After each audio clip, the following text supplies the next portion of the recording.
खैर, तो आज हम लोग करंट इलेक्ट्रिसिटी के सेकंड चैप्टर में यानी सेकंड लेक्चर में है, जो कि थर्ड चैप्टर है आपके एनसीईआरटी का। इसके अंदर जो पहला कॉन्सेप्ट हमें पढ़ना है वो है current density, that is current density वाला पार्ट। सेकंड पार्ट जो है वो हमें पढ़ना है कि कंडक्टर और इंसुलेटर के बीच में क्या डिफरेंस है, कंडक्टर्स एंड इंसुलेटर्स के बीच में क्या डिफरेंस है, ये सेकंड पार्ट हमें पढ़ना है।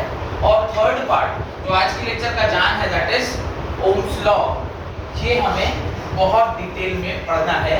ओम्स लॉ क्या होता है, और अल्टीमेटली कोशिश करूंगा आज ही की क्लास में रेजिस्टेंस का कॉन्सेप्ट भी आपको पढ़ाया जाए, रेजिस्टेंस ऑफ कंडक्टर। ये चार टॉपिक कोशिश करूंगा आज की क्लास में मैं कंप्लीट करने की, ठीक है। तो सबसे पहला हेडिंग डालिए करंट डेंसिटी, राइट। मैंने ऐसे करंट डेंसिटी के बारे में आपसे बताया था कि जब कभी भी किसी एक पर्टिकुलर क्वांटिटी को आप वेक्टर के जैसा यूज करना चाहते हैं, खास करके जब आप करंट को वेक्टर के जैसे यूज करना चाहते हैं, तो यू हैव टू कन्वर्ट। तो लिखिए करंट डेंसिटी का डेफिनेशन लिखिए, the current density at a point in a conductor is the ratio of current at that point in the conductor to the area of cross section of the conductor at that point. The current density at a point in a conductor is the ratio of current at that point in the conductor to the area of cross section of the conductor at that point. It is denoted by J. It is denoted by J. तो आप इसको कैसे denote करते हैं? Capital J से denote करते हैं। It is denoted by J, और J जो है उसको हम डिफाइन करते हैं करंट पर यूनिट एरिया। इसको हम कैसे डिफाइन करते हैं? Current per unit area. It is defined as current per unit area and this J is known as current density. उसके नीचे लिखें if cross sectional area of conductor at that point, ठीक है। लिखें उसके नीचे if a current I is distributed uniformly, if a current I is distributed uniformly over the cross sectional area A of the conductor, if a current I is distributed uniformly over the cross sectional area A of a conductor, then current density at that point is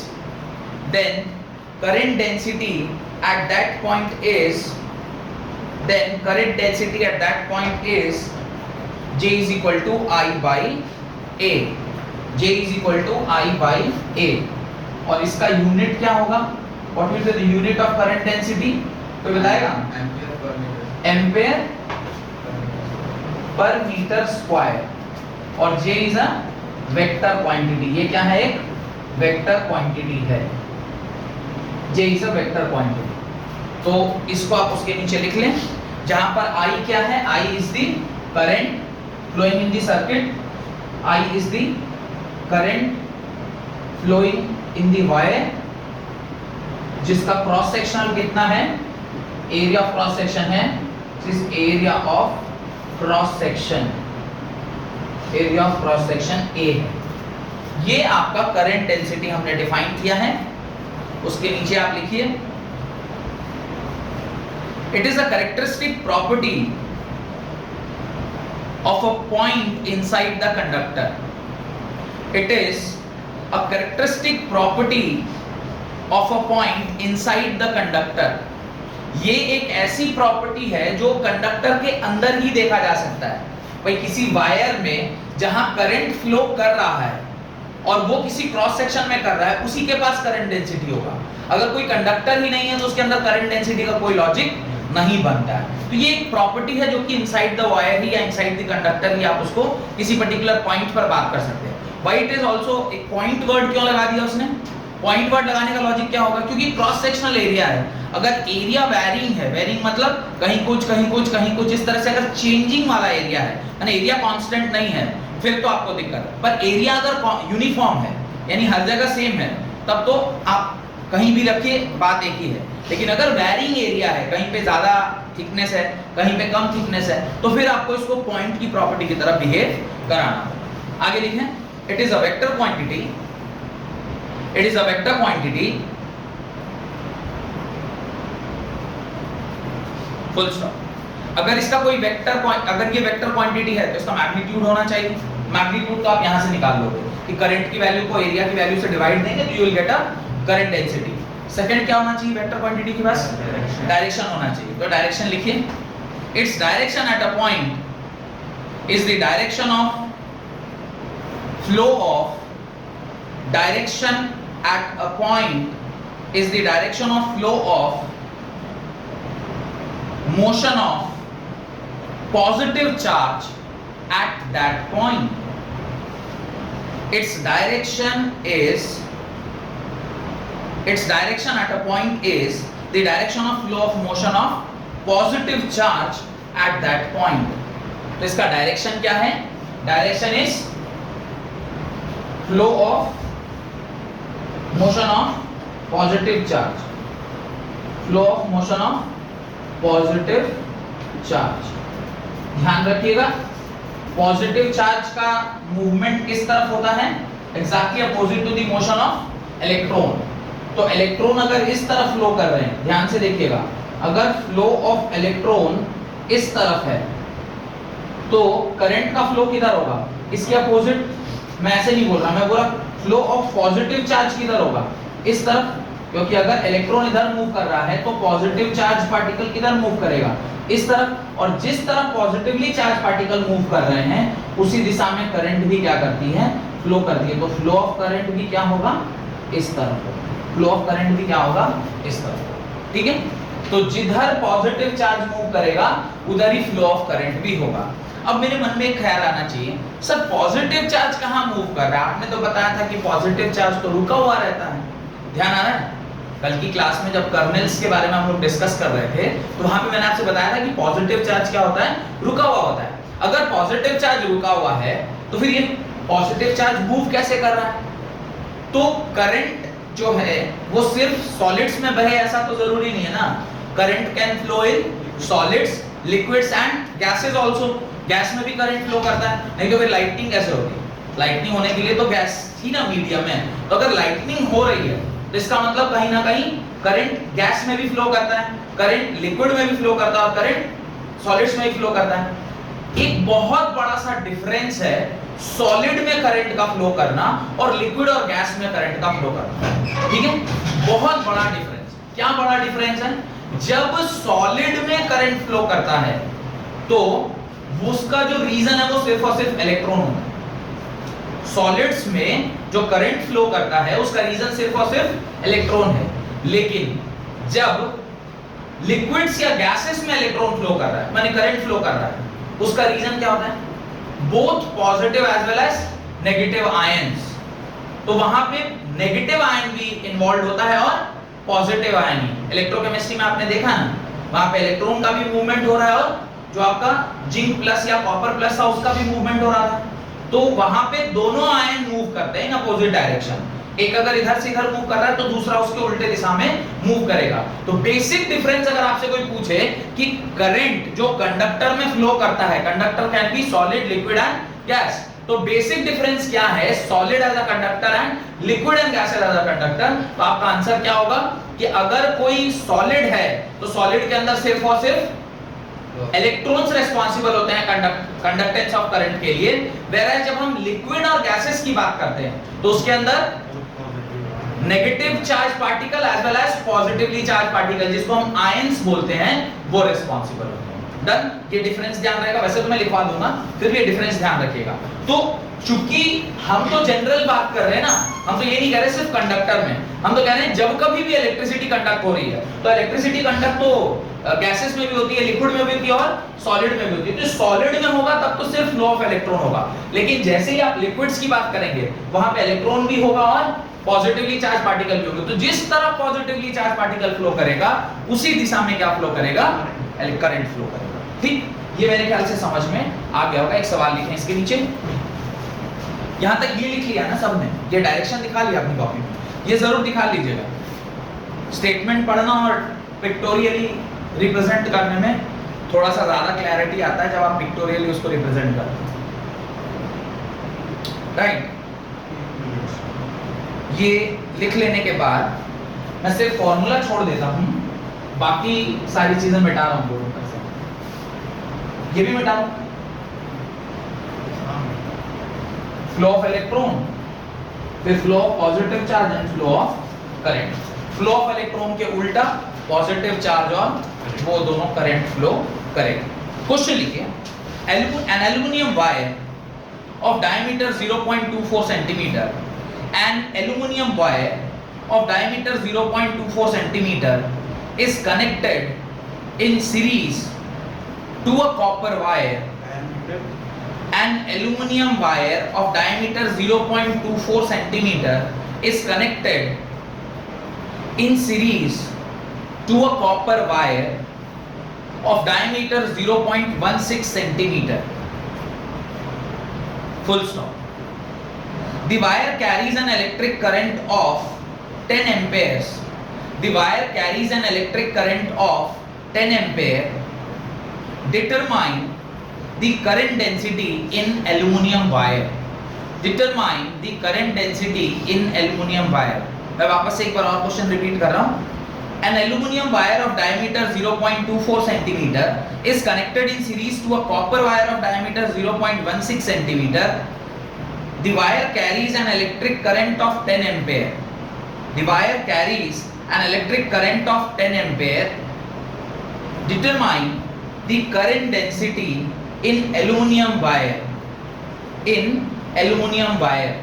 आपसे aluminium wire की current density पूछी जा रही है, ठीक है। अब formula जो की बोर्ड पर लिखा हुआ है, तो आप जब इस क्वेश्चन का सॉल्यूशन बनाएंगे तो आप क्या लिखेंगे, क्या क्या डेटा आपको गिवन है। तो आप देख पा रहे होंगे आपको रेडियस दिया गया, radius of aluminium wire, radius of aluminium wire दिया हुआ है 0.24 सेंटीमीटर, तो आप 0.24 सेंटीमीटर यूज कर लेंगे। फिर आपको करंट आई की वैल्यू शायद 10 एम्पीयर दी गई है। आपसे कह रहा है इस वायर का जिसका रेडियस इतना है, रेडियस है diameter, they are talking about diameter, तो डायमीटर और एरिया करंट आपको दिया हुआ है। आपसे कह रहा है बताओ करंट डेंसिटी क्या होगी, यानी J की वैल्यू क्या होगी। अब देखिए J निकालने के लिए मेरे को फॉर्मूला क्या यूज करना पड़ेगा, I by A यूज करना पड़ेगा। तो आप देखिए J is equal to I10 area, area जब हम लोग कैलकुलेट करते हैं इन टर्म्स ऑफ डायमीटर तो वो होता है पाई d square by 4, pi d square by 4, ये फॉर्मूला होता है ना, पाई r स्क्वायर लिखा हुआ है, तो r को आई क्या डी बाई 2 और डी बाई 2 का whole square is d square by 4। Directly ये फॉर्मूला यूज कर लीजिए और इसमें सारी वैल्यूज आप पुट करें। 10 by 22 by 7 into diameter is, इसको थोड़ा सा अलग से सॉल्व कर लीजिए, 12 बाई 50, 6 बाई 25, तो 6 बाई 25 का होल स्क्वायर इंटू 1 बाई 4। ये आप सॉल्व करें। अच्छा ये सेंटीमीटर में है, आई थिंक इसको हम लोग को किस में कन्वर्ट करना चाहिए, मीटर में भी कन्वर्ट करना चाहिए, और वो भी स्क्वायर का है। तो यहाँ पर सेंटीमीटर को मीटर में बदलने के लिए आपको 10 रेज़ टू द पावर का भी टर्म यूज करना पड़ेगा, यानी 10 रेज़ का -4 का टर्म आएगा, क्योंकि स्क्वायर है 10 रेज़ का -4 भी आएगा। इसको जब आप सॉल्व करेंगे तो J की जो फाइनल वैल्यू है वो मैं लिख देता हूँ 2.2 into 10 raised to the power 6 ampere per metre square, ये आपका क्या होगा, आंसर होगा। तो क्वेश्चन बहुत ही सरल था, फॉर्मूला बेस्ड डायरेक्ट क्वेश्चन आपको दिया गया था। सिर्फ फॉर्मूला पता होना चाहिए और छोटी छोटी बेसिक चीजें, कि अगर आपको कोई वैल्यू सेंटीमीटर में दी गई है तो उसको आपको मीटर में कन्वर्ट करना है, अगर डायमीटर दिया है और एरिया निकालना है तो पाई आर स्क्वायर का फॉर्मूला यूज करना है, तो इन टर्म्स ऑफ डायमीटर भी यूज कर सकते हैं। ये सब छोटी छोटी बातें आपको वहां पर यूज करनी है। कॉपर वायर और जो डायमीटर दिया हुआ है, हाँ अच्छा देखिए यहाँ पे जो कॉपर वायर का डायमीटर दिया हुआ है, इस तरह के डेटा को ना डमी डेटा बोलते हैं। क्या बोलते हैं, डमी डेटा। डमी डेटा मतलब वो डेटा जो सवाल में तो दिया होता है पर उसका मुझे कोई काम नहीं हो रहा, मतलब उसको हम यूज में नहीं लेते हैं, वो सिर्फ गुमराह करने के लिए दिया होता है। तो ऐसे कई सारे सवाल आपको मिलेंगे, खास करके जैसे जैसे आप कंपटीशन वाले उसमें फेज में जाएंगे वहां पे आपको ज्यादातर क्वेश्चन में ऐसे डमी डेटा देकर आपको गुमराह किया जाता है कि आपको लगेगा यार ये भी दिया हुआ है, यानी कुछ ना कुछ तो इसका जरूर यूज होगा, पागल थोड़ी क्वेश्चन देने वाला जो ये दे दिया। अच्छा, कई बार ऐसा होता है कि आप सोच रहे हैं कि ये पागल तो नहीं है क्वेश्चन देने वाला कि ये वाला टर्म दे दिया है, और एक्चुअली में वो यूज में आने वाला डेटा रहता है। तो जब तक आप बिल्कुल, इसलिए कंपटीशन एग्जाम में, चाहे आप आईआईटी एग्जाम दे रहे हो या नीट की एग्जाम दे रहे हो, you should be very much conceptually clear, तभी आप ये जज कर पाओगे कि ये वाला क्वेश्चन में ये डेटा यूज होगा कि नहीं होगा। लोग तो इसी में परेशान रहते हैं, पता नहीं यार ये ऐसा लगता है दे दिया है, मेरा तो बगैर इसके आ गया।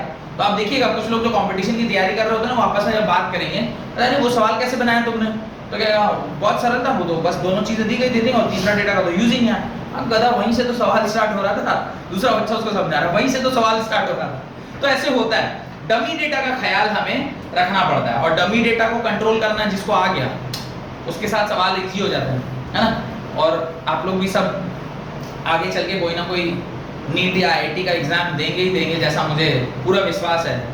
तो अच्छा एग्जाम अगर आप देना चाहते हैं, चाहे आप नीट का दें या फिर जेई का दें, डिपेंडिंग अपॉन कि आपने फिजिक्स केमिस्ट्री मैथ्स लिया है या फिजिक्स केमिस्ट्री बायो लिया, एक चीज बड़ा कॉमन है उसमें। What is that one thing which is very common? आपको ये पता होना कि मुझे क्या आता है से ज्यादा इंपॉर्टेंट होता है एग्जाम में आपको ये पता होना कि मेरे को क्या नहीं आता है। एग्जाम पेपर में सारे क्वेश्चन तो कोई नहीं बना रहा ना, कट ऑफ आता है, कट ऑफ आएगा मतलब उतने मिनिमम सवाल बनने चाहिए। इसका मतलब आपको ये पता होना चाहिए कि मुझे कौन सा सवाल अटेम्प्ट नहीं करना है जिसमें टाइम खराब हो जाए। वैसे सवाल ना लोभी सवाल देख के लगेगा ये बहुत सरल है, और जब आप जैसे जैसे उसमें अंदर जाते जाएंगे आप फंसते चले जाएंगे और आपका टाइम खराब होता जाएगा। इंटेंशनली एग्जामिनर ऐसे सवाल तो देता ही देता है जो देख के लगे अरे इतना छोटा सवाल है तो तुरंत हो जाएगा। याद रखिएगा, जो जितना छोटा सवाल उसको बनाने में उतनी ज्यादा मेहनत लगती है, जो जितना बड़ा सवाल उसको बनाने में उतना आसानी होगा। अब आप सोचेंगे सर ये क्या बोल रहे हैं, छोटा सवाल में मेहनत ज्यादा और बड़े सवाल में मेहनत कम। जो बड़ा सवाल होगा उसमें इंफॉर्मेशन ज्यादा होगा, इंफॉर्मेशन ज्यादा होगा तो उसको बनाने में आसानी होगी। जो छोटा सवाल होगा उसमें इंफॉर्मेशन कम होगा, इंफॉर्मेशन कम होगा तो बनाने में ऑलवेज परेशानी होगी। ये हमेशा याद रखिएगा। सिलेक्शन उसका होता है, आईआईटी हो कि नीट हो, जिसको ये पता है कि मेरे को क्या आता है, जिसको ये पता है मेरे को क्या नहीं आता है, क्योंकि वो सवाल मेरे को छूना ही नहीं है। और अगर वो सवाल नहीं छूना है तो उसका टाइम बच गया। उस टाइम को आप जो सवाल आता है उसको अच्छे से अटेम्प्ट करने में यूज करेंगे ताकि आपका नेगेटिव भी ना हो और आपका समय भी बच जाए। दो ही चीज है ना वहां पे, एक तो नेगेटिव मार्किंग और दूसरा समय। समय के ऊपर कंट्रोल तभी आप कर पाइएगा जब आप ये सेलेक्ट कर पाइएगा कि ये सवाल मेरे को नहीं आता है। तो क्वेश्चन सॉल्व करते वक्त ये कुछ बेसिक चीजें हैं जिसका ख्याल आपको रखना चाहिए। डन। अगला हेडिंग डालें, इलेक्ट्रिक करंट इन कंडक्टर। इलेक्ट्रिक करंट इन कंडक्टर, जैसा कि ऑलरेडी मैंने अभी आपके सामने डिस्कस किया था कि ये समझ में आ गया ना, करंट डेंसिटी और ये वेक्टर क्वांटिटी होती है, याद रखिएगा वेक्टर क्वांटिटी होती है। वेक्टर क्वांटिटी होगी मतलब डायरेक्शन ऑफ करंट जो है वो क्या होगा, in the direction of flow of positive charge या opposite to the direction of electron. लिखें electric current in conductors. Vector law भी फॉलो करना चाहिए। ये वेक्टर लॉ फॉलो ही कर लेगा, क्यों? क्योंकि आप क्या कर रहे हैं, उसको डिवाइड कर दे रहे हैं एरिया के साथ। पर यूनिट एरिया आप चेक कर रहे हैं, इस पर्टिकुलर यूनिट एरिया से कितना करंट आगे जा रहा है। अब पहले क्या था, एक पॉइंट की बात हो रही थी, अब क्या बात हो रहा है, पूरा एक क्रॉस सेक्शन एरिया का बात हो रहा है। तो यहां से जितना भी करंट जाएगा आप उसको देख सकते हैं। फिर तो आपको फिर एक वेक्टर हो गया ना, मतलब एक आपको पर्टिकुलर डायरेक्शन हो गया, क्योंकि तार के क्रॉस सेक्शन के हिसाब से उसका एक डायरेक्शन निकाल लिया आपने कि पॉजिटिव चार्ज जहां जहां मूव कर रहा है उसी डायरेक्शन मूव कर रहा है। वैसे मैंने आपसे क्या बोला कि ये एक हाइपोथेटिकल कॉन्सेप्ट है।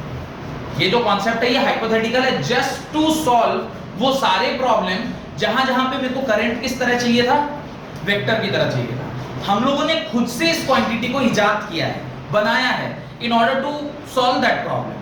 और एल्स मैंने पहले ही बताया आपको कि करंट क्या है, वेक्टर क्वांटिटी नहीं है, it is a scalar quantity. लिखें अगला हेडिंग डालें, इलेक्ट्रिक करंट इन कंडक्टर्स। यहां पर वही मैं लिखवाऊंगा जो अभी थोड़ी देर पहले मैंने डिस्कस किया। क्या डिस्कस किया था कि कंडक्टेंस जो है वो किस किस चीजों में होता है, सॉलिड्स में भी होता है, लिक्विड्स में भी होता है और गैसेस में भी होता है। तो इन्हीं सारी बातों को हमें लिखना है, कहां पर कौन रिस्पांसिबल होता है करंट के लिए and so on, right. Among the solids all the metals are good conductor, among the solids all the metals are good conductor of electricity. Among the solids all the metals are good conductor of electricity. Full stop.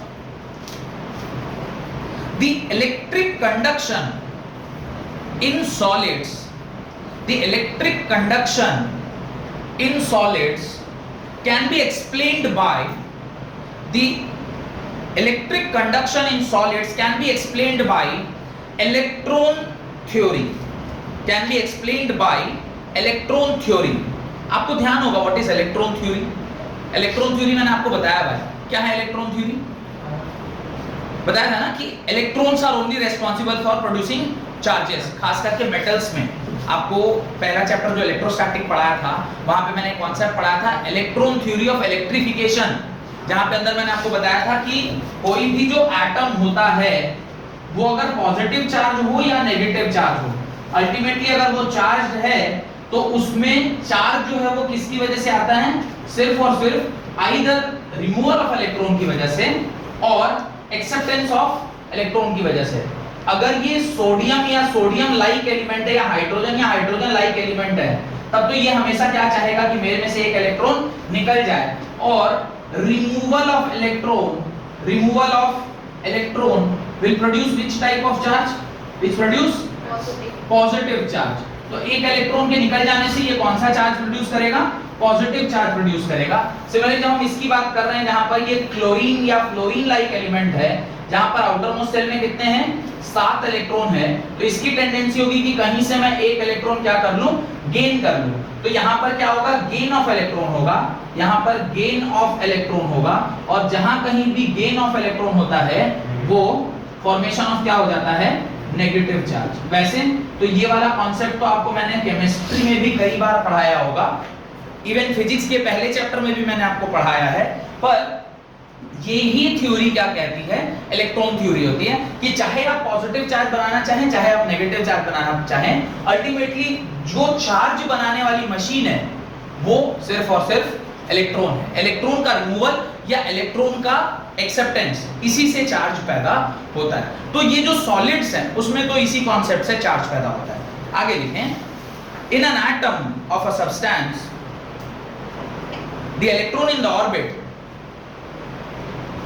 in an atom of a substance the electron in the orbit close to the nucleus are bound to it. In an atom of a substance the electron in the orbit close to the nucleus are bound to it under the strong attraction of nuclear positive charge. Strong attraction of nuclear positive charge. इसके अंदर जो charge present होती है उसको क्या बोलते हैं, nuclear positive charge बोलते हैं. इसके अंदर जो चार्ज प्रेजेंट है उसको क्या बोलते हैं, न्यूक्लियर पॉजिटिव चार्ज. और यही इन इलेक्ट्रॉन्स को क्या करता है, खींच के अपनी ओर रखता है. Full stop. But the electrons far from the nucleus experiences, the electron far from the nucleus experiences a very little force, very little force. तो जैसे जैसे इस सेंट्रल न्यूक्लियर पॉजिटिव चार्ज से आप दूर जाते रहते हैं या दूर जाते हैं, वहां पर जो आउटर मोस्ट इलेक्ट्रॉन है उसके ऊपर इस न्यूक्लियस का जो इन्फ्लुएंस है वो धीरे धीरे क्या पड़ जाता है, वीक पड़ जाता है या कम पड़ जाता है.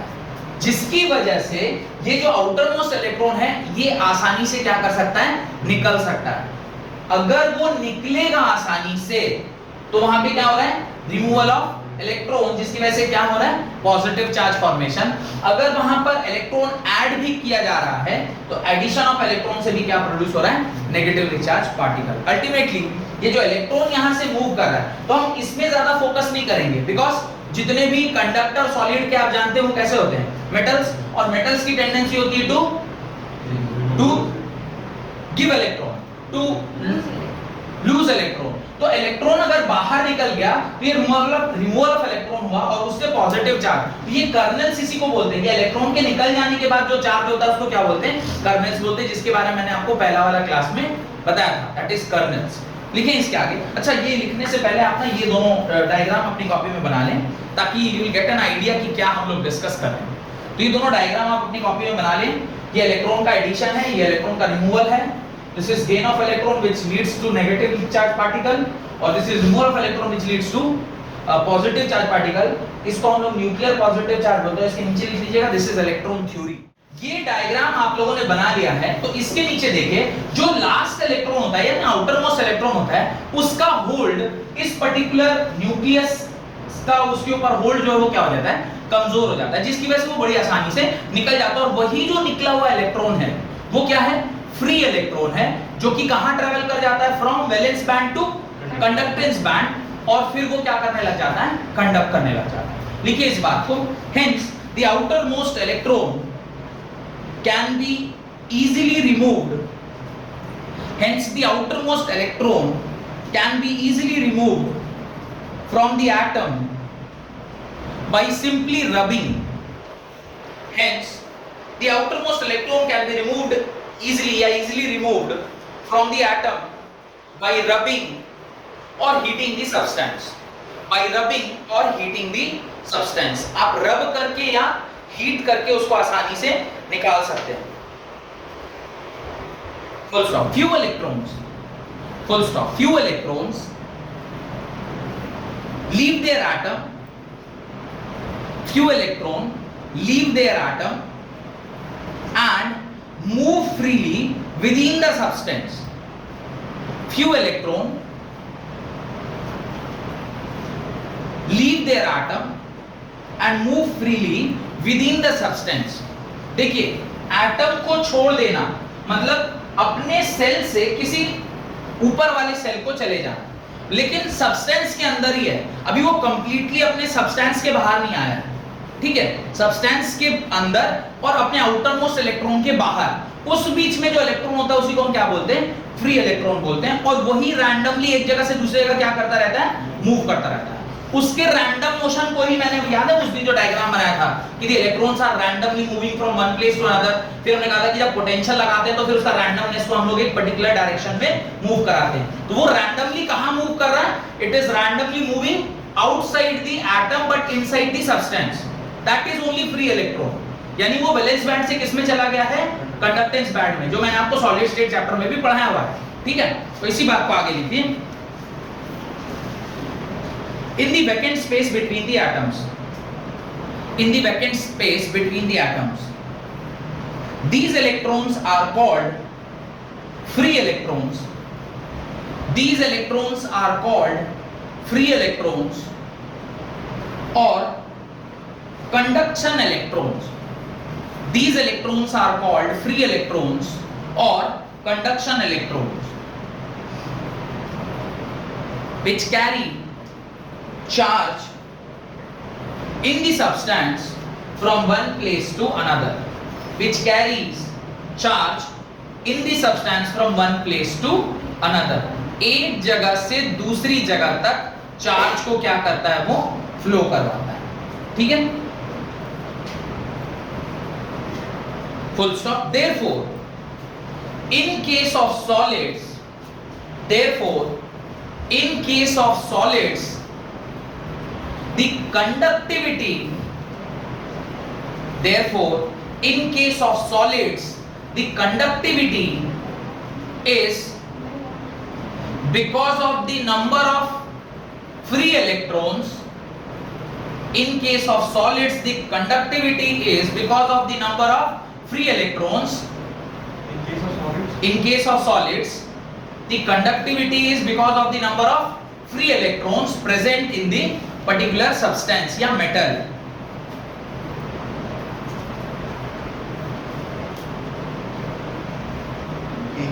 And the number of free electrons present in the particular metal या substance. Full stop. The number of free electrons in metals are 10 raised to the power 29 per meter cube. क्या ऑर्डर है? 10 raise to the power 29 per metre cube, यानी unit volume में 10 raise to the power 29 number of free electrons present होते हैं। ये समझ रहे हैं कितनी बड़ी संख्या है? 10 रेज टू द पावर 29 मतलब 10 के आगे 29 जीरो लगे, यानी अगर मैं इस तरफ बोर्ड पर लिखना स्टार्ट करूं तो शायद उस तरफ तक भी अटेगा कि नहीं अटेगा उसकी गारंटी नहीं है।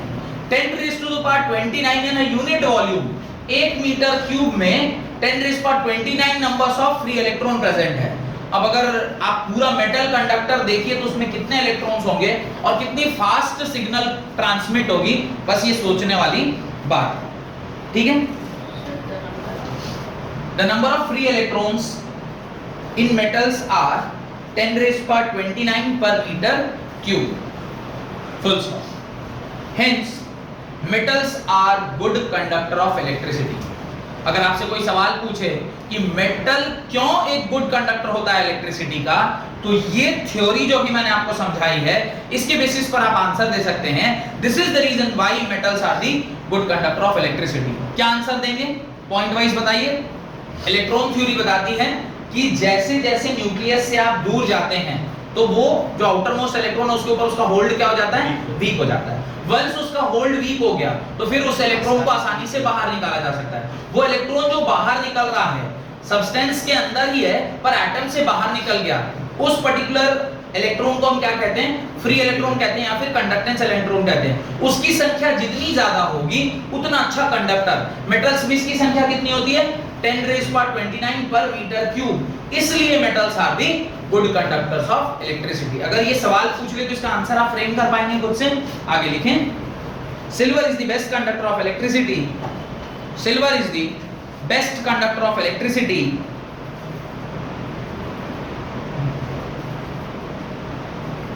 Then copper, gold and aluminium. Then copper, gold and aluminium. आप लोग तो ये नहीं देखे होंगे। एल्युमिनियम वायर देखे हैं? Have you seen aluminum? You have seen copper wire. Day to day life में जो आप वायर देखते हैं वो कॉपर वायर देखते हैं। Have you seen aluminum wire? नहीं, आप एल्युमिनियम वायर कहीं नहीं देखे। कहाँ पे देखे? घर में। कहाँ पे एल्युमिनियम वायर कहाँ लगा हुआ देखे? कहाँ पर, मतलब किस जगह पर? एप्लीकेशन क्या देखा उसका? जनरली घर में जो लगता है दैट इज कॉपर वायर। मतलब वो नहीं, मतलब वो जो पोल से नहीं होता है। एग्जैक्टली, पोल से जो इलेक्ट्रिसिटी हम खींच के लाते हैं वो एल्युमिनियम वायर से लाते हैं। वो मोटा वाला वायर जो होता है ना, जो 6 एम्पीयर या 6 mm का या 12 mm का जो मोटा वायर होता है, वो वायर जो है वो कहां से कहां लेके आते हैं हम? That is brought in aluminium only. अब आप बोलेंगे क्यों एल्युमिनियम लाया? ऐसा कोई कन्वेंशन नहीं कि एल्युमिनियम से ही ला सकते हैं, कॉपर भी यूज कर सकते हैं, पर लोग क्या ना डरते हैं, काफी महंगा आता है। वो ऐसी जैसा कि आप सोना अपना घर का बाहर छोड़ दिए। सोना महंगा है इसलिए ना आप उसको तिजोरी में बंद करके रखें, नहीं तो क्या जरूरत है सोना को इतना पूरा प्रोटेक्शन में रखने का? कहीं भी रख दिए, चप्पल कहीं भी रख दे रहे हैं। कभी देखा चप्पल को उठाए और तिजोरी के अंदर रख, कभी देखा? नहीं, we don't do that because अहमियत सस्ता है। जो चीज सस्ती होती है वही हम बाहर छोड़ देते हैं, जो चीज महंगी होती है उसको हम प्रिजर्व करके रखते हैं, अच्छे से सजा के रखते हैं। तो जो वायर हम लेके आ रहे हैं ना, इन सारे में आप देखिए, पहला क्या है? सिल्वर, चांदी है, दूसरा कॉपर, तीसरा गोल्ड, चौथा एल्युमिनियम। पहले तीनों के तीनों मेटल बहुत महंगे हैं, तो उस मेटल, महंगे मेटल से वायर को आप बाहर से लेके आ रहे हैं, रात में चोर कटिंग करके ले गया। लेकिन जिसको जो लाइन देती है, यानी टाटा का जो लाइन आता है, वो हमेशा कॉपर वायर में आता है। They don't use aluminium. क्यों? उनको क्या चीज का डर है? वो तो पूरा जमीन के अंदर से तार लेके जा रहे हैं, उनको डर नहीं है। पर जो डीवीसी वाला लाइन है, झारखंड वितरण, क्या इलेक्ट्रिक वितरण ना, बिजली वितरण क्या विभाग है, डीवीसी, दामोदर वैली कॉर्पोरेशन से जो लाइट आता है, वो जो लाइट है जो झारखंड सरकार का है, वो आपको किससे मिलता है? एल्युमिनियम। क्योंकि लोग डरते हैं, पता नहीं रात में काट के ले जाए कोई चोर। तो यही कारण है। अच्छा, सुपर कंडक्टिविटीज या सुपर कंडक्टर का जो कॉन्सेप्ट है वो कहाँ है? वो ये सिल्वर और गोल्ड में है। बड़े बड़े जो महंगे महंगे मोबाइल होते हैं वो इतना महंगा क्यों है? आप देखिए, माइक्रोमैक्स एक फोन आया था बहुत पहले, थोड़ा पहले, माइक्रोमैक्स। अब तो शायद फोन आता भी है कि नहीं, आई डोंट नो। उसका फोन आ भी रहा है आजकल, और फोन नहीं आ रहा। Once upon a time Micromax, मतलब वो ना एक टाइम ऐसा आया था कि माइक्रोमैक्स वाज द फोन जो गरीबों का मसीहा कहलाता था, क्योंकि सबके पास वो बड़े वाले फोन खरीदने के लिए आपको 30,000 35,000 के ऊपर जाना पड़ता था। माइक्रोमैक्स थी वन जो कि 8,000 में सारे फीचर्स के साथ आपको फोन दे रहा है। अच्छा उस फोन के साथ प्रॉब्लम क्या था, आप अभी ऐसे किए तो थोड़ी देर बाद वो ऊपर जाएगा स्क्रीन, अभी ऐसे किए तो थोड़ा सेंसिटिविटी लो दी। सेंसिटिविटी लो मतलब flow of charge low, sensitivity is directly related to flow of charge. आप कितना अच्छा कंडक्ट कर रहा है, आप हाथ से ऐसे किए और वो थोड़ी देर बाद अगर ऊपर जा रहा है, इसका मतलब है मैंने जो चार्ज डाला है, चार्ज जो उसको टच किया उसको ऊपर जाने में थोड़ा टाइम लग रहा है, यानी कंडक्टिविटी स्लो है। कंडक्टिविटी स्लो है मतलब आपने कॉपर यूज कर लिया। जबकि एप्पल जैसा फोन जिसको लोग बोलते हैं कि ना मक्खन के जैसा चलता है, या फिर एक क्या OnePlus, because OnePlus no OnePlus मक्खन के जैसा चलता है। व्हाई इट इज मक्खन? बिकॉज़ उसकी कंडक्टिविटी अच्छी है। कंडक्टिविटी अच्छी मतलब उसने अच्छा कंडक्टर यूज किया, या तो सिल्वर यूज किया नहीं तो गोल्ड यूज किया। सिल्वर और गोल्ड यूज कोई अगर फोन में करेगा कंडक्टिविटी के लिए, ऑब्वियसली महंगा होगा। उन्होंने कहा का ब्रांड है इसलिए महंगा ले रहा है, एप्पल है इसलिए महंगा ले रहा है, नहीं, उसके अंदर कुछ चीजें भी ऐसी हैं जो महंगी है, इसलिए आप उसमें सारी क्वालिटी भी ढूंढ रहे हैं कि उन्हें छुएं और पेज पूरा खुल जाए, टाइम लैग जीरो हो, हर चीज आप चाहते हैं। तो उसके लिए तो फिर पैसा देना होगा ना, क्योंकि वो प्रॉपर्टी क्रिएट करने के लिए जो सामान लग रहा है वो महंगा है, वो महंगा है तो उसमें सामान की जो मतलब जो उसका मोबाइल का कॉस्ट भी महंगा हो जाएगा। तो इस प्रकार से कंडक्टिविटी का हमारे एक और चीज मैं आपको चाहता हूं यहाँ पे डिस्कस करना, सुपर कंडक्टर से एक चीज होती है, आप लोग सुने होंगे या नहीं भी सुने होंगे, there is a concept called as super conductor. What is super conductor?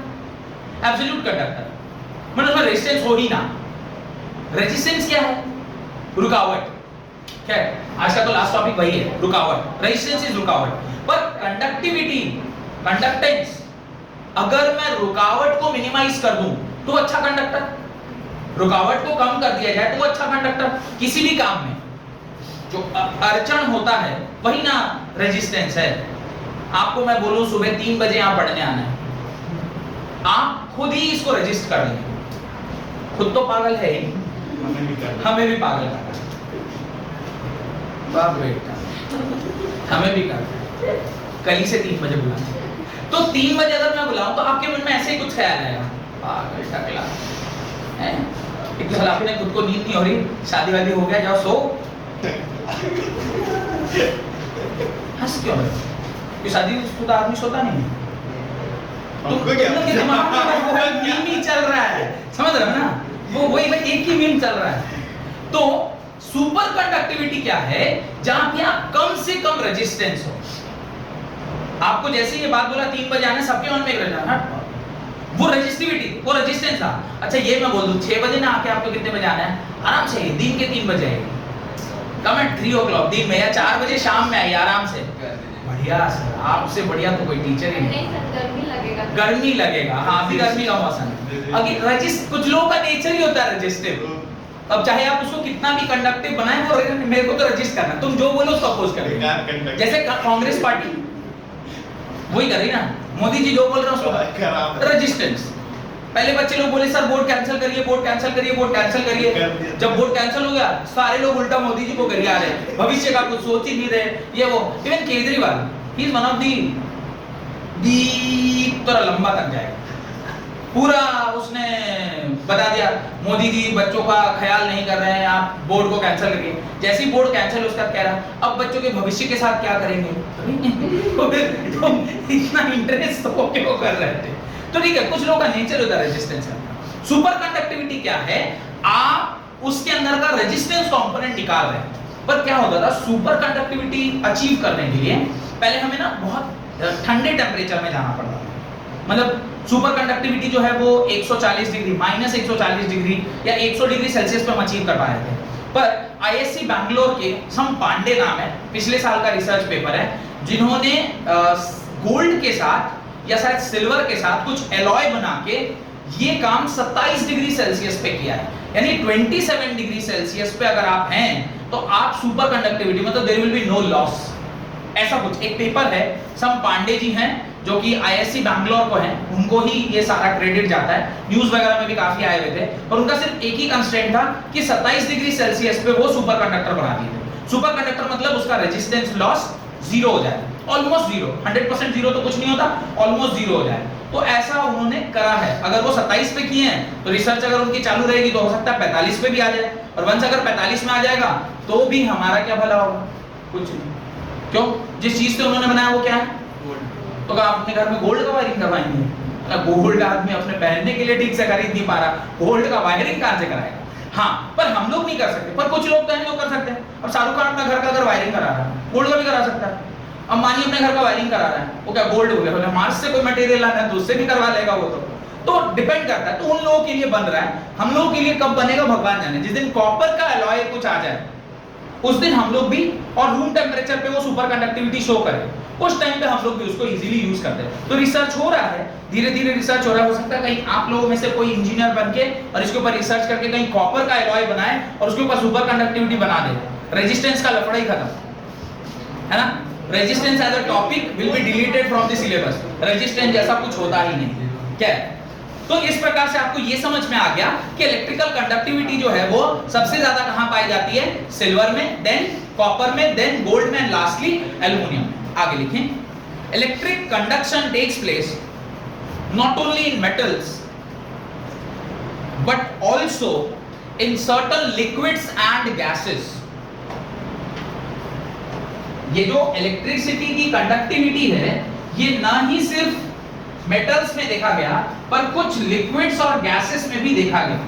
Gases का तो अभी कोई एग्जांपल आपको मैंने नहीं दिया है, पर लिक्विड का एग्जांपल तो आप जानते हैं। लास्ट क्लास जो हमने केमिस्ट्री की पढ़ी थी उसी के अंदर आपने इलेक्ट्रोलाइट के अंदर मेटल्स प्लेट और इलेक्ट्रोलाइट के बीच में आपने आयंस का कंडक्टिविटी चेक किया। तो in case of liquids the conductivity is because of ions, positive as well as negative charge. तो एक basic difference solid, liquid and gas का क्या है?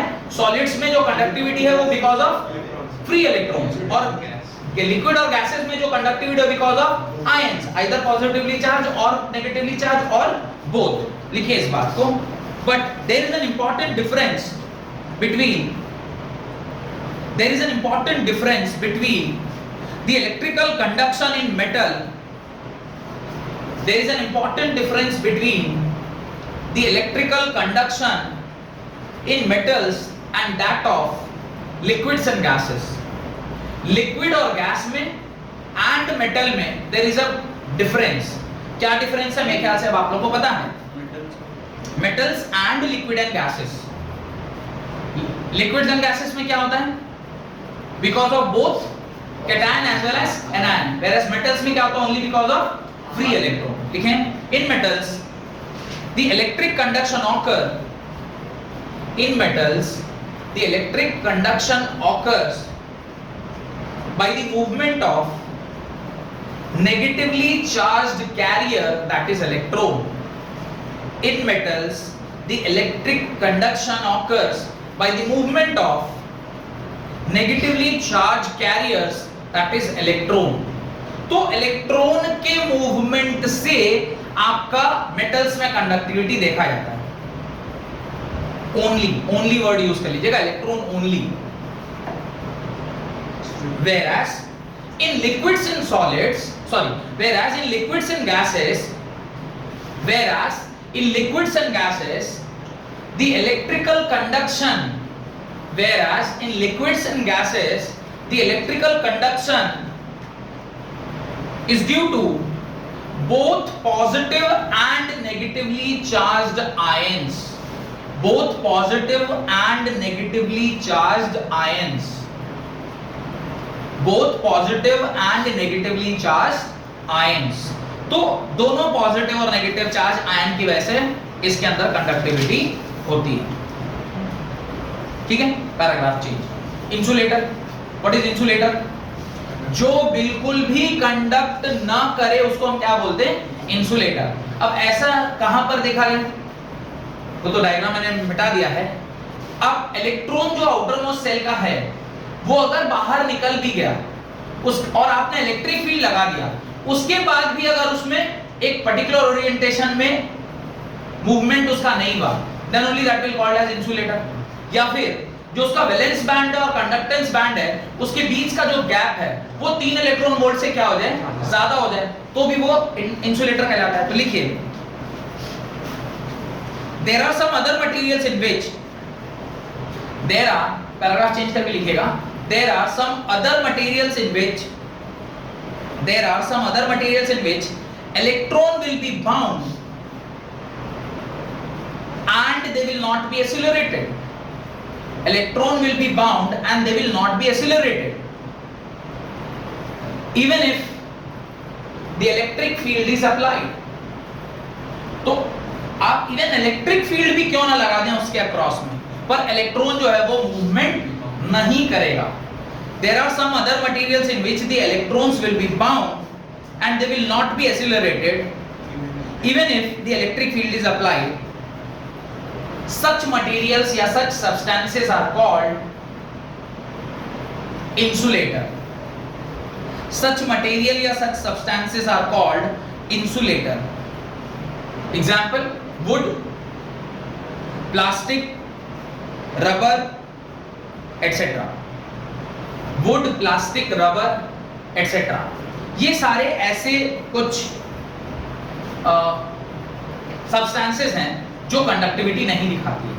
अब एक तरफ आ गया कंडक्टर, एक तरफ आ गया इंसुलेटर, बीच बीच में क्या पड़ता है, इसको हम लोग क्या कहते हैं, सेमीकंडक्टर. तो सेमीकंडक्टर यहाँ हम लोग नहीं पढ़ेंगे, पूरा एक चैप्टर ही है हमारा सेमीकंडक्टर, चैप्टर नंबर 14.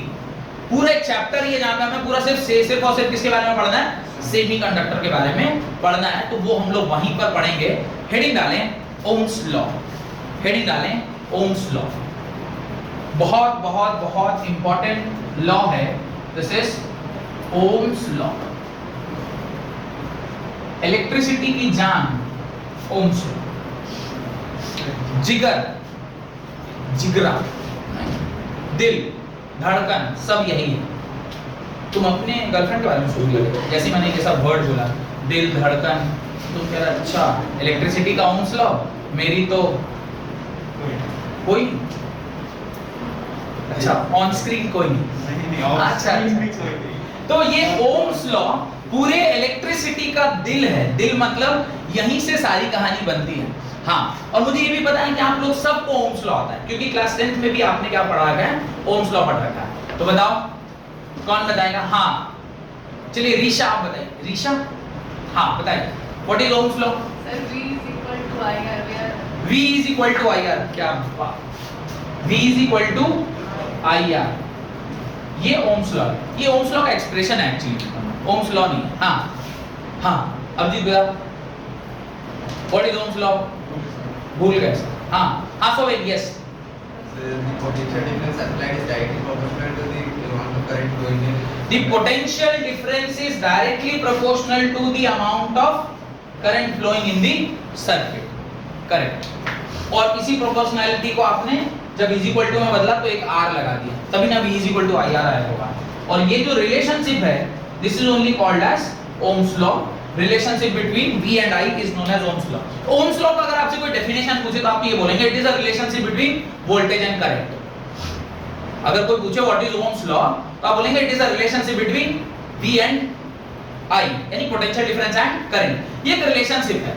अब Ohm's law का एक्सप्रेशन क्या है, then you have to define it कि V is directly proportional to I and फिर उसको आप सॉल्व करेंगे, ये आएगा. पर अगर मैं आपसे ये बोलूं कि ये गलत लिखा हुआ है, देन व्हाट? तो आप फिर अपने 10th वाले टीचर को मारेंगे जाके. अच्छा कुछ लोग तो मेरे को ही मारने आ जाएंगे कि सर आपने 10th में ही पढ़ाया था. सही बात. Correct no? मैं तुम्हारे मन की बात सारी समझता हूँ. मेरे को लगा जैसे मैं बोलूँगा मारेंगे, ये सबसे पहले बोलेगा हाँ सर, और भी पूरे पूरे तेज इंटेंसिटी में हाँ सर. हाँ तो ये अगर मैं बोलूँ आपसे कि गलत है, V is equal to IR गलत लिखा हुआ है अंकिता, तो क्या होगा? ये गलत है. जो 10th में पढ़ा है उसको जाके दो. जो 10th में आप कहाँ पढ़े थे वो जाके टीचर से पूछिए, साहब आपने कहा गलत गलत पढ़ा दिया. और 11th क्लास और 12th क्लास के टीचर, 12th क्लास के teacher I is directly proportional to V. अच्छा अच्छा अच्छा वो सोहेल कह रहा 9th में आपने बताया था sir I is proportional to V है, V is proportional to I नहीं. अच्छा अच्छा अच्छा अच्छा वो कह रहा सर 9th क्लास में आपने बताया था. अच्छा देखिए मैं 9th में 10th या 12th का सिलेबस पढ़ा रहा हूँ, इसका मतलब नहीं. क्या बात. तो sir I is proportional to V ऐसा आपने बताया था, V is proportional to I ऐसा नहीं बताया था. पूरा झगड़ा चल गया था. पूरा झगड़ा भी हो गया था. अच्छा लेके पूरा एक सेक्टर कौन से पढ़ा है I is directly proportional. I is directly proportional to V. बताइए को पागल master I is equal to, पूरा दुनिया पढ़ा रहा है V is proportional to I, आप कह रहे हैं I is proportional to V होगा. अब इसको ना समझते हैं कि V is proportional to I होगा कि I is proportional to V होगा. पहले समझ लेते फिर इकट्ठे एक ही बार लिख लेंगे. ध्यान से समझिएगा. एक छोटा सा एग्जांपल देता हूं, उससे समझाने की कोशिश करता हूं. आप लोग F is equal to M expression देखें. Force is equal to mass into acceleration. Newton's law में पढ़ा होगा ना, फोर्स जो है वो मास इनटू एक्सीलरेशन के बराबर होता है, और ये एक्सप्रेशन ऐसे आया होगा, force is directly proportional to acceleration, और जब इस एक्सीलरेशन को इज इक्वल टू करेंगे तो ये किस में कन्वर्ट हो जाएगा, मास इनटू एक्सीलरेशन में कन्वर्ट हो जाएगा, क्योंकि प्रोपोर्शनैलिटी कांस्टेंट आपने मास को मान लिया। ध्यान से समझिएगा ये क्या लिखा हुआ है, F is directly proportional to A, मतलब आपने एक बॉडी को एक्सीलरेशन दिया जिसके करस्पॉन्डिंगली आपको क्या मिला, फोर्स मिला। ऐसे भी नहीं समझ में आ रहा है, एक और एग्जांपल देखिए, मैं लिख रहा हूं hard work is proportional to marks obtained, ये सही लिखा है, या दूसरा जो मैं लिख रहा हूं marks obtained is directly proportional to hard work. थोड़ा सोच के बताइएगा कि कौन सा सही लिखा हुआ, hard work is directly proportional to marks obtained, या फिर marks obtained is directly proportional to hard work. दोनों एक ही चीजें लिखी हुई है, लॉजिकली कंसेप्चुअली दोनों अलग अलग चीजें। आप कह रहे हैं hard work is directly proportional to mark obtained, मतलब जितना आपको मार्क्स आया उसके प्रोपोर्शनली आपने हार्ड वर्क किया होगा, या फिर ये सही है कि जहां पे आप कह रहे हैं कि मेरे को जितना मार्क्स आया वो जितना मैंने मेहनत किया था उसके प्रोपोर्शनल। आप जितना मेहनत करोगे उतना ही आपको मार्क्स आएगा, आप जितना मेहनत करोगे उतना ही आपको मार्क्स आएगा। पहला वाला है कि मार्क्स देख के कोई ये डिसाइड कर रहा है कि आपने कितना हार्ड वर्क किया होगा, ऐसा संभव है? हार्ड मार्क्स देख के कोई डिसाइड कर ले आप कितना, आजकल तो मार्क्स देख के हार्ड वर्क का पता ही नहीं लग रहा, तो कॉन्फ्रेंस पे नंबर आ रहे हैं अब तो बहुत ज्यादा हार्ड वर्क, पूरा ऑल द वे पूरा फोन लगाना, फिर 4-5 लोगों को उसमें एक टॉपर का भी होना, फिर सब लोग कॉन्फ्रेंस में हैं, एक फोन से आप टेस्ट दे रहे, एक फोन आपके ईयरफोन कान में है और क्वेश्चन का आंसर आया, फिर तुरंत से उसको टिक, बहुत मेहनत। गूगल फिर गूगल अंकल को अलग बोलना कि अंकल देखिए, वो डाउट नट को अलग बुलाना, मतलब एक आध ऐप खोल के रखना कि तुरंत से पूरा क्वेश्चन, फिर एक आदमी पूरा वो गूगल को डायरेक्टली क्वेश्चन ही पूरा पढ़ दे रहा है। तो बहुत तरह तरह की चीजें आजकल हो रही है। Actually you are 21st century student, मैं बार बार कहता हूँ, आप लोग तो इतना एडवांस हो गए कि एडवांसमेंट को भी पीछे छोड़ दिया। क्या तो hard work is directly proportional to marks obtained, या फिर marks obtained is directly proportional to hard work. आप जितना हार्ड वर्क कर रहे हैं उसके करस्पॉन्डिंगली आपको क्या मिल रहा है, मार्क्स मिल रहा है। लॉजिकली तो ऐसा ही होता है, हम लोग जब स्टूडेंट थे तब ऐसा ही होता था। अब भले जो भी सिस्टम आ गया हो ये ऑनलाइन की वजह से। खैर, तो ये वाला जो कॉन्सेप्ट है ये सही है ना कि आप जितना हार्ड वर्क करेंगे उसके करस्पॉन्डिंगली आपको मार्क्स मिलेंगे। यानी ये हार्ड वर्क क्या था, ये hard work was the cause, ये कॉज था, और इसके करस्पॉन्डिंगली आपको क्या मिला, इफेक्ट मिला। Effect is directly proportional to क्या होता है, कॉज। आप जिस चीज को कर रहे हैं उसी के करस्पॉन्डिंगली ना इफेक्ट आएगा। पर अगर कोई ऐसा बोल दे कि cause is directly proportional to effect, मैंने पहले इफेक्ट देखा, अच्छा अगर इफेक्ट ऐसा है तो कॉज बहुत ऐसा हो, ऐसे नहीं होता। आप कॉज को देखते करस्पॉन्डिंगली इफेक्ट निकालते। ये बात समझ में आ गई। अब आते हैं इस वाली एग्जांपल पर, ध्यान से देखिएगा। जब कभी भी हम लोग फोर्स लगाते हैं, हम लोग फोर्स लगाते हैं तो बॉडी मूव करती है, कि बॉडी मूव कर जाती है, उसके रिजल्ट में हम लोग देखते हैं, अच्छा चूंकि बॉडी मूव कर रही है तो इतना फोर्स लगा होगा। क्या होता है, आप फोर्स लगाते हैं किस में, एक मास कंटेनिंग बॉडी में, जिसमें उसकी वजह से क्या आता है, एक्सीलरेशन आता है। ऐसा है कि एक बॉडी है, उसको 3 मीटर पर सेकंड स्क्वायर का एक्सीलरेशन दिया तो बोला चलो इसका मास 10 केजी था, 3 मीटर पर सेकंड स्क्वायर का एक्सीलरेशन दिया तो इसका जो फोर्स होगा वो 30 न्यूटन था। Mathematically it is correct, but अगर आप लॉजिकली कंसेप्चुअली सोचेंगे तो ऐसा नहीं है। आप क्या कर रहे हैं, you are applying force, cause क्या है, फोर्स है, एज अ रिजल्ट हमको क्या मिल रहा है, एक्सीलरेशन मिल रहा है। लेकिन जब आप लिखते हैं F is proportional to A, इसका मतलब है एक्सीलरेशन का वैल्यू डिपेंडिंग अपॉन फोर्स, यानी कॉज एक्सीलरेशन है और इफेक्ट फोर्स है। जबकि ऐसा है क्या, नहीं, आप फोर्स लगाते हैं और एज अ रिजल्ट आपको एक्सीलरेशन मिलता है। तो F is proportional to A लिखना चाहिए या A is proportional to F लिखना चाहिए, A is proportional to F। ये कंसेप्चुअली 100% क्या है, गलत है, ये सही है। चूंकि ये सही है तो इसको हम ऐसा लिख सकते हैं मैथमेटिकली। मैं क्या बोल रहा हूं बहुत अच्छे समझिएगा, ये सही है कंसेप्चुअली, इसको हम ऐसा लिख सकते हैं मैथमेटिकली ना। कंसेप्चुअली जो मैंने अभी सिखाया आपको, क्या फोर्स लगा रहे हैं, F is equal to 3 into 10 और 30 by 10 is equal to 3। Mathematically तो सब सही लिखा हुआ है, ये मैथमेटिकली सही लिखा हुआ है, पर कंसेप्चुअली जब आप सोचेंगे तो this is correct, this is not correct. Done. जैसा यहां पर लिया, तो यहां पर भी आपने क्या किया, आप कह रहे हैं F is cos, force was the cos, जिसके बदले मुझे क्या मिला, एक्सीलरेशन मिला। ये सब तो वो सारी बातें हो गई जो आपके फिजिक्स के क्लास 11th में हम लोग यूज किए थे। लेकिन अब अगर मैं आपको ओम्स लॉ की बात करूं, ओम्स लॉ में आप क्या कर रहे हो, अगर मैं बोलूं V is proportional to I, आपने जितना करंट दिया उसके करस्पॉन्डिंगली पोटेंशियल डिफरेंस क्रिएट हो गया। इसका जो मतलब है वो यही है, क्या है, आपने 10 एम्पीयर करंट दिया तो उससे कुछ 50 वोल्ट डेवलप हो गया। अच्छा, आप करंट देते हो वायर में, आप पोटेंशियल लगाते हो, एज अ रिजल्ट क्या मिलता है, करंट मिलता है। ये कंसेप्चुअल समझ में आ रहा है, क्या अंतर क्या है उसके बीच में।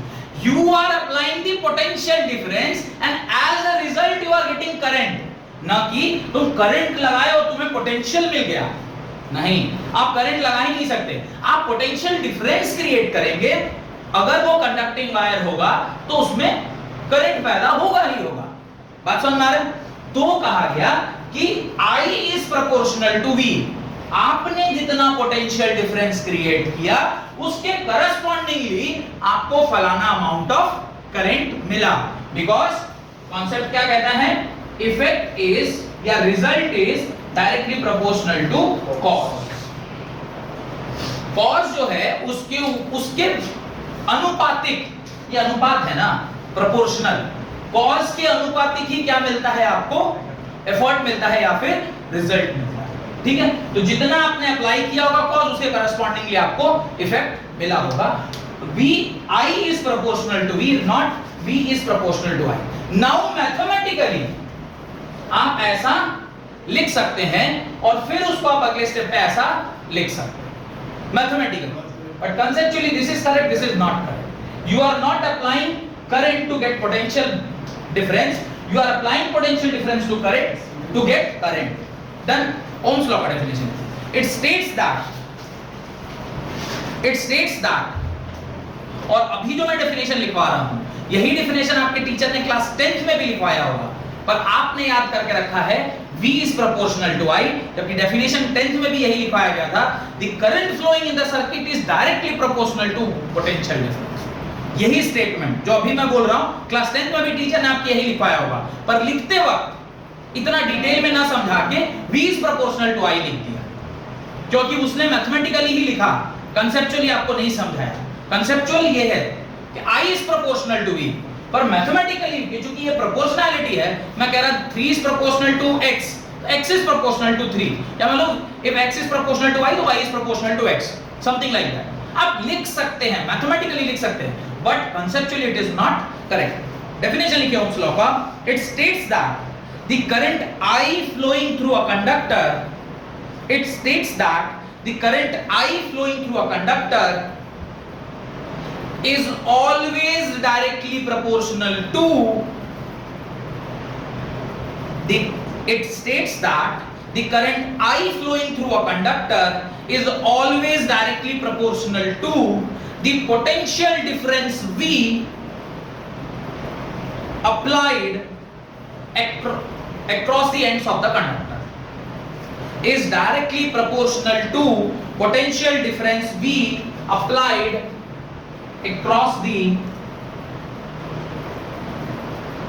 ends of the conductor, across the ends of the conductor। I is directly proportional to V। Statement पढ़ने के बाद तो आपको पता लग ही गया होगा कि V is proportional to I नहीं होता है, I is proportional to V होता है। स्टेटमेंट में यही लिखा है ना, the current I flowing in the circuit is directly proportional to the potential difference V applied across the ends of the conductor। Done, comma देकर लिखिए, provided that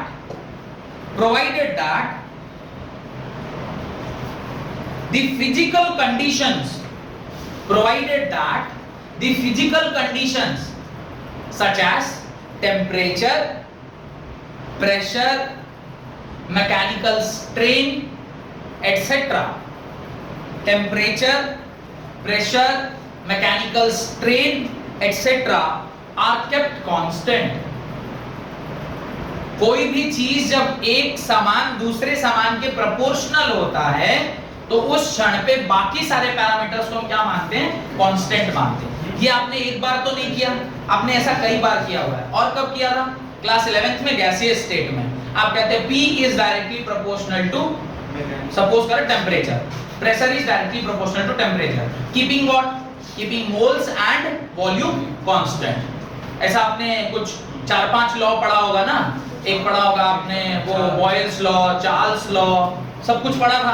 उसमें आप हमेशा दो चीजों को जब प्रोपोर्शनल कर रहे थे तो बाकी सारे पैरामीटर्स को क्या बोलते थे? कांस्टेंट बोलते थे। ठीक है, ऐसे ही एक और कॉन्सेप्ट इकोनॉमिक्स में आता है, सप्लाई और डिमांड का। सप्लाई और डिमांड में भी इसी तरह का रिलेशनशिप होता है। जब सप्लाई किसी चीज की बढ़ती है तो डिमांड बढ़ जाता है, सप्लाई बढ़ेगा तो डिमांड बढ़ेगा, डिमांड किसी चीज का बढ़ेगा तो सप्लाई बढ़ेगा, है ना? किसी चीज का अगर डिमांड बढ़ेगा तो सप्लाई बढ़ जाएगा। तो अब ये दोनों भी क्या है? डायरेक्टली प्रोपोर्शनल है। पर when keeping all other parameters constant, other parameters क्या है? Liking, preferences. मान लीजिए किसी चीज का डिमांड बढ़ गया, मेरे को पसंद ही नहीं है, तो आपके लिए क्या? कुछ नहीं। कोई चीज का डिमांड बढ़ गया पर मेरे को पसंद ही नहीं है, जैसे मान लीजिए लिपस्टिक का डिमांड बढ़ गया, कोई पर्टिकुलर ब्रांड के लिपस्टिक का डिमांड बढ़ गया, लड़कों को उसने कहा घंटा, लड़कों को उसने क्या मतलब है? बढ़ो ना, जितना बढ़ना है बढ़ो। अच्छा, कोई पर्टिकुलर सपोज पर्स है, वॉलेट, वो वॉलेट का कुछ डिमांड बढ़ गया अचानक से कि एक पर्टिकुलर वॉलेट है जो फलाने हीरो ने यूज किया है, वही वॉलेट आप रख रहे हैं। उन लड़कियों का फलाना को क्या मतलब? उनको तो गुची वाला बैग जो वो क्या नाम है उसका, वो क्या हीरोइंस हैं सारे, Anushka Tiwari, what is that, Anushka Sharma और क्या क्या सब है ना, वो जो भी हीरोइंस है, वो वाले लोग जो बैग लेके चल रहे हैं, जो हैंड क्या बोलते वो हील्स वगैरह जो पहन के चल रहे हैं पर्टिकुलर कंपनीज के, वो उसका डिमांड बढ़ेगा तो लड़कों को कोई मतलब नहीं। कीपिंग टेस्ट प्रेफरेंसेस, तमाम बहुत सारे फैक्टर हैं जिसको आप क्या मानते हैं? कांस्टेंट मानते हैं। एक और चीज सोचिए, एक और एग्जांपल देता हूं कांस्टेंट होने का। आप छाता का जो डिमांड है कहां बढ़ सकता है? जहां बारिश होगी। अब थार डेजर्ट में पूरे दुनिया में बढ़ जाए छाता का डिमांड, थार डेजर्ट वालों को से कम, वो इररिस्पेक्टिव है। सर धूप से बचाएगा, धूप से बचाएगा। निकलता कौन है वहां पे? पहला, आप साउथ इंडिया अगर जाएं तो उसमें एक प्लेस है जो कोंकण रीजन में आता है, मणिपाल, जहां से मैंने अपनी पढ़ाई पढ़ी है। मणिपाल में दो ही मौसम, बारिश और गर्मी। ठंडा क्या होता है वहां के लोग जानते ही, literally speaking they don't know what is winter season. उनको पता ही नहीं विंटर सीजन क्या है। स्वेटर का डिमांड से उनको क्या लेना है? जैकेट। बिहार में रांची में -3 डिग्री सेल्सियस, मणिपाल वालों को पूछो जैकेट ये क्या? ये तो सिर्फ हिल स्टेशन में जाते हैं तो पहनते हैं। दे हैव अ परसेप्शन कि जैकेट कहां पहना जाता है? जब आप किसी हिल स्टेशन को जाते हैं। उनको पता ही नहीं है कि बहुत सारी ऐसी जगह हैं हिल स्टेशन के अलावा भी जहां पे लोग ठंडा में स्वेटर पहनते। मैं भी जब पहली बार गया पूरा बैग में स्वेटर वेटर डाल के पहुंच गया, रजाई वजाई कौन, तो आदमी ये थोड़ा स्टडी कर लेता है कि वहां का वेदर कैसा है, पूरा रजाई वजाई लेके गया, साल पार हो गया, ठंडा ही नहीं पड़ा। मैंने कहा ठंडा कब आएगा? बोले ठंडा पड़ता कहाँ है? दो ही मौसम है, बारिश और गर्मी। 6 महीने बारिश, 6 महीने गर्मी। फिर अगली छुट्टी में आए, सारा रजाई वजाई ठंडा कपड़ा छोड़ के, समझ में आ रहा है? तो जब आप किसी एक चीज को दूसरे चीज के साथ प्रोपोर्शनल करते हैं, बाकी सारे पैरामीटर्स आपको क्या करने पड़ते हैं? कांस्टेंट रखने पड़ते हैं। वैसे ही जब आप करंट को वोल्टेज की प्रोपोर्शनल कर रहे हैं तो parameters such as pressure, temperature, mechanical strain, जो इन सारी चीजों को चेंज कर सकता है टेम्परेचर कैन चेंज, टेम्परेचर से रेजिस्टेंस वगैरह बढ़ता घटता है, वो सारी चीजें हैं। प्रेशर कैन चेंज, प्रेशर चूंकि टेम्परेचर से रिलेटेड है तो वो भी पैरामीटर आपस में मिले जुले हैं। मैकेनिकल स्ट्रेन आप देखे होंगे, हीट आपने क्लास 11th में पढ़ा था कि हीट देने से देयर इज अ कॉन्ट्रैक्शन या एक्सपेंशन इन दी रॉड, तो वो रॉड हो या वायर हो, वायर भी तो बढ़ेगा घटेगा। तो ये सारी चीजें अगर कांस्टेंट है, पर प्रैक्टिकली ऐसा संभव है? अगर आप हीट देंगे तो ऑब्वियसली ना तार में कुछ तो चेंजेस आएगा लेंथ में, और लेंथ में चेंज आएगा तो फिर रेजिस्टेंस बदल जाएगा, क्योंकि रेजिस्टेंस का फॉर्मूला आपने क्या पढ़ रखा है, R = ρ L/A। तो भाई सब चीजें आपस में इंटर रिलेटेड है। अगर इन सारे पैरामीटर्स को आप क्या मानोगे, कांस्टेंट मानोगे, तो I is proportional to V logically, और मैथमेटिकली जब आप इसे लिखोगे, मैथमेटिकली जब आप इसे लिखोगे तो आप क्या लिखोगे, V is proportional to I, और इस प्रोपोर्शनैलिटी को जब इज इक्वल टू में लिखोगे तो V is equal to IR, और ये आपका एक्सप्रेशन है। आपने जो एक्सप्रेशन को याद किया है वो यहां से याद किया, आप ये वाला स्टेप भूल गए। सोवेन आपको याद था, लेकिन पहली बार में नहीं, दूसरी बार में जब आपको लगा कि ये टीचर गुमराह कर रहा है, कुछ घुमाना चाह रहा है, अच्छा तो V is proportional to I ऐसा आपके टीचर ने आपको बताया, मैथमेटिकली बताया, उसने जरूर लिखा होगा mathematically. Conceptually it is not V is proportional to I, it is I is proportional to V। अगर पढ़े हैं तो बहुत अच्छा, नहीं पढ़े तो आज तो समझ में आ गया। ये याद रखिएगा, always effect is directly proportional to cause, not cause is proportional to effect। आप एक्सीलरेशन देके फोर्स नहीं लेते, आप फोर्स लगाते हैं तो एक्सीलरेशन मिलता है। आप करंट देके पोटेंशियल डिफरेंस नहीं लेते, आप पोटेंशियल डिफरेंस लगाते हैं तो करंट मिलता है। ये सब चीजें कॉन्सेप्चुअल हैं, थोड़ा समझने वाली है, इसका आपको ध्यान रखना है। और ये जो R है, this R is known as constant of proportionality, known as constant of proportionality,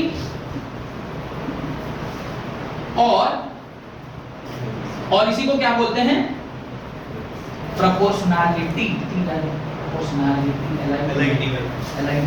and R is also known as resistance of the conductor, resistance of the conductor, resistance of the conductor। रुकावट, resistance का क्या मतलब है, रुकावट। Resistance का क्या मतलब है, रुकावट। डन? क्या बोले? हाँ हाँ ये सब लिखना है। और जब आप करंट वर्सेस ग्राफ बना रहे हैं, करंट वर्सेस वोल्टेज का, अच्छा V is proportional to I था, तो इसको जब आप इक्वेशन ऑफ स्ट्रेट लाइन से मैच करेंगे तो y इज प्रोपोर्शनल टू क्या हो रहा है, x।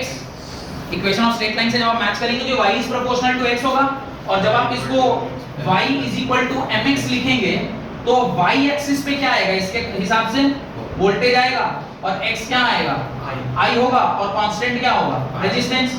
पर जब ग्राफ हम लोग प्लॉट करते हैं तो ग्राफ प्लॉट करने पर आप लोग तो बहुत सारे एक्सपेरिमेंट आज तक अपने जीवन में किए होंगे, लैबोरेटरीज में जाके, क्लास 9 से आपका प्रैक्टिकल स्टार्ट हो गया। आप x एक्सिस पर क्या लेते हैं, वो वैल्यू जो आपको पता रहती है या वो वैल्यू जो आपको पता नहीं रहती है? जो पता रहती है वो वाला आप कहां लेते हैं, x एक्सिस में, और करस्पॉन्डिंगली जो वैल्यू आती है वो आप कहां डालते हो, y एक्सिस में। तो मुझे बताइए VI ग्राफ होना चाहिए या IV ग्राफ होना चाहिए? VI ग्राफ किसको बोलते हैं, देखिए अगर मैं ऐसा लिखूंगा ना तो ये VI ग्राफ है, अगर इस पर वोल्ट ले रहा हूं उस पे करंट, तो ये VI ग्राफ है। तो आपको VI ग्राफ लेना चाहिए या IV ग्राफ लेना चाहिए? आपको IV ग्राफ प्लॉट करेंगे। Why you will draw IV graph? Because voltage वो चीज है जो मुझे पता होती है, वोल्टेज वो चीज है जो मुझे पता होती है, और करंट वो चीज है जो मुझे पता नहीं होती है, ये हम निकालते हैं। Every value of voltage you will get correspondingly the value of current, और इसका जो स्लोप होगा, अब आप कहेंगे ये ग्राफ मैंने बताया है ओम्स लॉ के लिए, I is proportional to V, इसका जो स्लोप होगा वो किसके बराबर होगा? अच्छा पहले ये स्लोप इस लॉ को फॉलो करेगा, इसमें तो कहीं कोई डाउट नहीं है, क्योंकि अगर I is proportional to V है तो इस थोड़ा सा देखिए, इसको जरा सा ध्यान से देखिए, मैं बोल रहा हूं I is proportional to V है, तो अगर इस हिसाब से देखेंगे तो फॉर्मूला है Ri is equal to V, तो I is equal to क्या हो जाएगा, V by R, या मैं इसे क्या लिख सकता हूं, I is equal to 1 by R into V लिख सकता हूं। अब जब मैं इससे y is equal to mx plus c से कंपेयर करूंगा, y is equal to mx plus c। तो इंटरसेप्ट तो जीरो हो गया क्योंकि यहां पर कोई टर्म नहीं है, और x एक्सिस पे आपने क्या रखा हुआ है, वोल्टेज, और y एक्सिस पे आपने क्या रखा हुआ है, करंट। तो स्लोप किसके बराबर आएगा, tan theta m which is equal to tan theta, वो किसके बराबर आएगा, 1/r के बराबर। याद रखिएगा, IV कर्व का जो स्लोप है वो आपको रेजिस्टेंस नहीं देता है, क्या देता है, इनवर्स ऑफ रेजिस्टेंस देता है। वो आपको क्या देता है, इनवर्स ऑफ रेजिस्टेंस। लेकिन जब आप VI ग्राफ प्लॉट करते हैं, अगर आपको करंट दिया हुआ है और करस्पॉन्डिंगली आप वोल्टेज को प्लॉट कर रहे हैं, तब यहां पर भी आपको स्ट्रेट लाइन ही मिलेगा, बिकॉज ये क्या है, y is equal to mx plus c का फॉर्मेट है। यहां पर जो y है वो क्या है, वोल्टेज, x जो है वो क्या है, करंट। तो यहां पर जो स्लोप मिलेगा वो किसके बराबर मिलेगा, रेजिस्टेंस के। तो यहां का जो स्लोप होगा tan theta, m is equal to tan theta, वो किसके बराबर होगा, r के बराबर। यानी दो लाइनें इन ग्राफ के नीचे आपको लिखनी चाहिए, कौन कौन सी, when we plot VI characteristics graph, the slope of VI graph will give you resistance। जब आप प्लॉट करोगे करंट वर्सेस वोल्टेज, यानी IV ग्राफ प्लॉट करोगे, IV ग्राफ में जो आपका स्लोप है वो क्या देगा, 1 रेजिस्टेंस या इनवर्स ऑफ रेजिस्टेंस आपको मिलेगा। ठीक है, तो लिखिए पहला स्टेटमेंट, बनाइएगा मत, तभी यहां तक लिख लिए ना, लिखिए स्टेटमेंट लिखिए, when we plot a VI characteristics graph, when we plot a VI characteristics graph, when we plot a VI characteristics graph,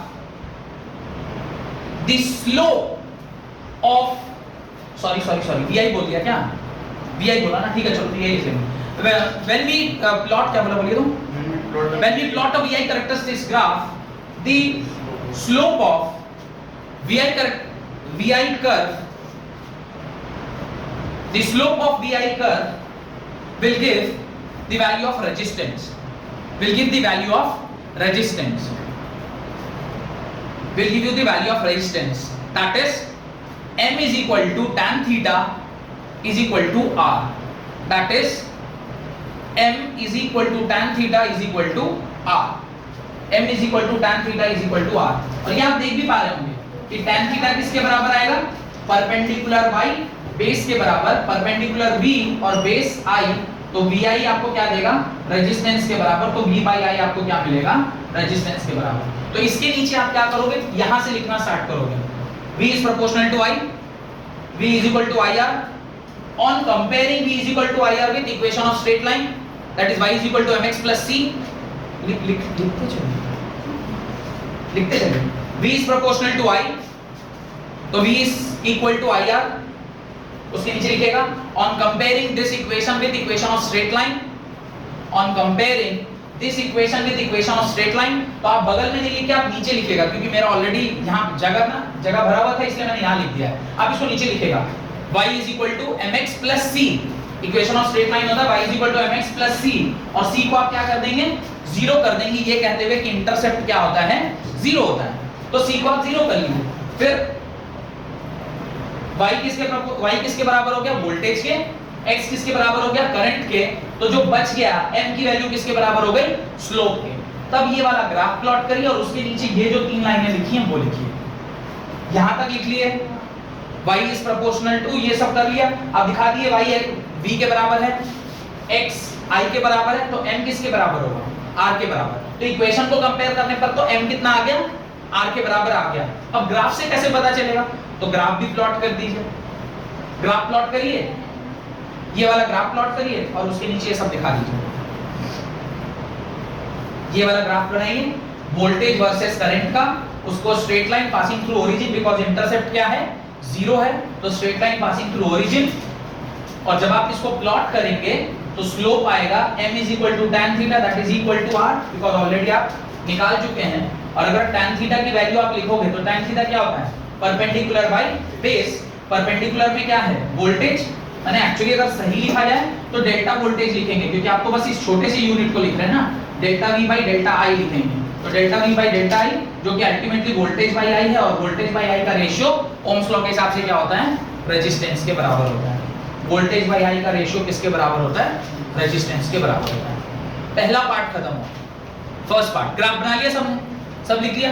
now write point 2, when we plot the IV characteristics graph, when we plot the IV characteristics graph, अब VI नहीं draw कर रहे हैं, इस बार क्या कर रहे हैं? IV कैरेक्टरिस्टिक ग्राफ प्लॉट कर रहे हैं। तो जब आप I को V के साथ लिखेंगे तो आपका फॉर्मूला फिर पूरा क्या हो जाएगा? चेंज हो जाएगा। तो आप पहले स्टेटमेंट में लिख लीजिए, बाद में फिर ये सब लिखिएगा।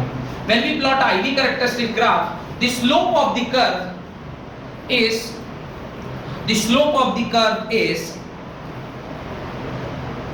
inverse of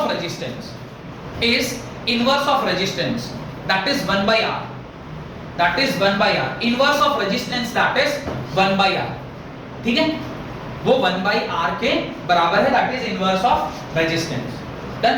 अब आप क्या लिखो? I is proportional to V, I is proportional to V, according to Ohm's law IR is equal to V के बराबर, according to Ohm's law IR is equal to V के बराबर। यहाँ से I is equal to क्या लिखोगे? V by R, I is equal to V by R। फिर अगली लाइन में लिखेंगे I is equal to 1 by R into V, और इसको डब्बे में बंद करिए। I is equal to 1 by R into V को, उसके नीचे लिखिए according to equation of straight line लिखिए y is equal to mx plus c। यहाँ पे आप लिखेंगे on comparing the above equation with equation of straight line, on comparing the above equation with equation of straight line. जब आप इसे compare करेंगे तो y किसके बराबर होगा? I के बराबर। x किसके बराबर होगा? v के बराबर। m किसके बराबर होगा? 1 by r के बराबर। और इंटरसेप्ट 0 है तो इसलिए ये एक straight line passing through origin होगा। यहाँ पे आप दिखाएंगे y is I के बराबर, x is v के बराबर, तो m जो है वो किसके बराबर होगा? 1 by r के। और चूंकि इंटरसेप्ट 0 है तो आप क्या बोलेंगे? It is a straight line passing through origin, it is a straight line passing through origin. और ये वाला जो ग्राफ है इसको आप अपनी कॉपी में बना लीजिए, ये ग्राफ बना लीजिए I वर्सेस v का ग्राफ, जो कि इस प्रकार से होगा जहां पे m is equal to tan theta is equal to 1 by r के बराबर। ये हो गया पूरा, यहां तक लिखिए, यहां तक लिखिए। एक और छोटा सा कॉन्सेप्ट आज पढ़ेंगे और उसके बाद आज की क्लास को खत्म करेंगे, क्योंकि वो इससे मिलता जुलता कॉन्सेप्ट है, इसलिए इसका एक ही साथ पढ़ना होगा, इसको हम अलग नहीं कर सकते। डन? चलिए कोई बात नहीं, ठीक है, अगले क्लास में मिल लेंगे, कोई दिक्कत नहीं। फिर भी जस्ट एक स्टेटमेंट वहां पे लिख दीजिए, एक स्टेटमेंट सिर्फ लिखिए, द मेटल और substance which follows Ohm's law, the metal or substance which follows Ohm's law is known as ohmic conductor. The metal or substance which follows Ohm's law is known as ohmic conductor.